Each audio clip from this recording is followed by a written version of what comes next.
bu o'g'irlik kasbi bilan shug'ullanib yurgan bir odam sahar uyg'onib ketib, qonni ochib ketgan bir narsa yemasa bo'lmaydi. Hatto o'g'irlikka tushsam bo'larkan, qo'shnimga tushsammikin, yo bu kambag'allar.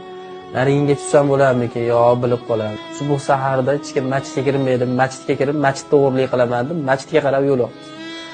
O'sha paytda zamonaning eng badavlat bir odamni uyqudan cho'chib uyg'onib ketib, navkarlarni chaqirib, hozir masjidga boringlar, odam bo'lsa huzurimga olib kelinglar.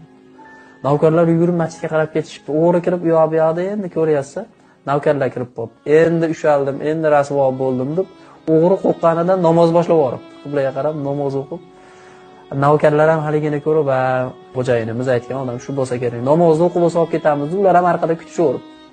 O'g'ri qo'rqqandan uzoq namoz o'qirmish. Uzoq namoz o'qib, oxiri Xudoga qarab, "Ey Xudo, meni shularning zulmidan o'zing qutqargin" deb namozni o'qib olish ikkita qo'lidan ushlab, xo'jayinlarni oldiga olib kelishdi. Olib kelishsa aytgan ekanki, hozir Xudodan qo'rqqan, Xudodan bitta so'rovi bo'lgan, Xudodan umidi bor odamlar subuh saharda masjidda bo'lar ekan. Mana siz o'sha baxtga erishib qoldi. Sizga yarim davlatim bilan qizimni ham nikohingizga nikohlab beraman desa, dod deb boshini sajdaga qo'yib yig'lagan ekan. Yolg'ondan o'qigan namozimga shuncha savobni berding, rostdan o'qiganimga nimani berarding degan ekan. Ilohim, Alloh shu dunyoda o'zini topib, o'ziga loyiq bo'lib ketmoqligimizni nasib etsin.